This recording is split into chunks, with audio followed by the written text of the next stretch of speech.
Goal setting should be inspiring, should be energizing, but many people out there, they actually want to avoid it, or they feel the pressure or the overwhelm and the whole draining bit of it. Hi, this is Shweta here from Growth Idea, and I want to talk about how you could and should set goals. I'm a very big believer of setting goals and achieving goals, so I hope this would be of help to you. Now, there is a very interesting work done by Michael Neal, and he actually approaches this goal setting in a very interesting way. He talks about two key components when you are looking at setting goals, right?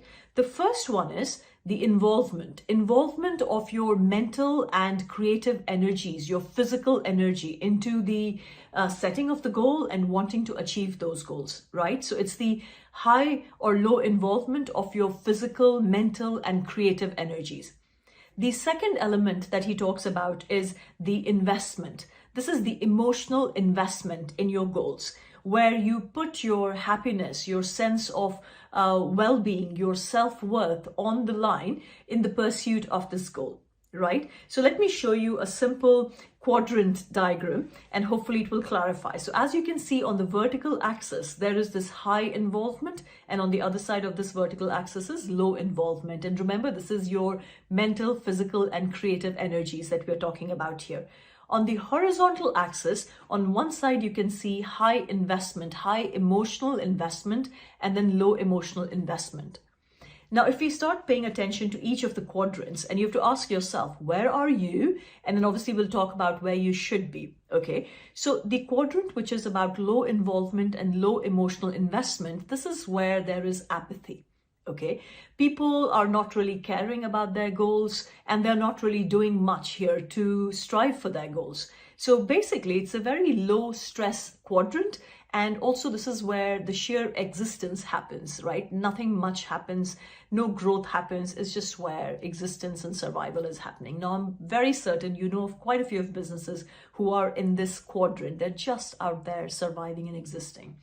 Let's talk about another quadrant, because I'm sure this is not where you want to be if you and I are having this conversation right now. The second quadrant that we're talking about really here is high emotional investment and low involvement. Now, this is a typical domain of sports fans or moral pundits, right? So this is where all the emotional investment would be, this is how it should have happened. This goal should have happened like this. And all the, the energy of emotions is flowing here, but not real action is happening, right? There's no involvement here. Now, this is where you can see the excitement, but not results. And also sometimes in business context, people are emotionally invested, but they're not really taking any actions because of pure habits. And they fall into the state of inertia or the sense of helplessness or the blame culture. And again, not much happens here, not much growth, but all this emotion or emotional stress exists in this quadrant. And I'm really hoping that you're not in this zone at all. Okay, so let's move on to the third quadrant. Now, this is where there is high involvement, physical, mental, creative energies are there, and this is where there is high emotional investment. And it might be that you might have come across someone giving this advice saying entrepreneurship or owning the business is all about being in this quadrant where you have to commit yourself and all your energies, and then you have to ride this emotional roller coaster, enjoy the thrill of wins and the agony of defeats, and oh my God, this is what it should be all about. Now, if you have come across something like this, please make a mental note of it. It is a wrong advice. You do not want to be in this quadrant where you're going through the emotional roller coaster, where your happiness is dependent on which point of the roller coaster you're at. One day it's like being on a high because things are going well, and the other day things are not going well and the person is completely down the dumps, and there's a whole emotional drain that happens with that. In fact, people who are in this quadrant, and unfortunately, I'm aware of reasonable number of entrepreneurs who are in this quadrant, and invariably they are stressed out. They're not able to enjoy the fruits of having a business, the joy of having a business. Their families are broken, the health is not in the best possible space, and things are not going well at a personal level. Business might be doing great, but they're not really in the best form that they could be because of all this emotional drain that's happening, sometimes high, sometimes down, and this whole roller coaster. So please pay attention. In case you're in this quadrant, you have to really understand or evaluate how is it working out for you. So now I'm going to talk about the quadrant that you should be in, where you have high involvement, right? You're absolutely committed as far as your mental, physical, creative energies are concerned. You're committed to your goal. You are seeing them through. But as far as your emotional investment is concerned, your sense of well-being and your sense of self-worth is concerned, that is not online. It's not on the line. You're not emotionally invested in your goals. Now, it might sound counterintuitive when I say this. You might be kind of like frowning a little bit, saying, what do you mean? We have to be emotionally invested. And I'm saying be involved and not invested.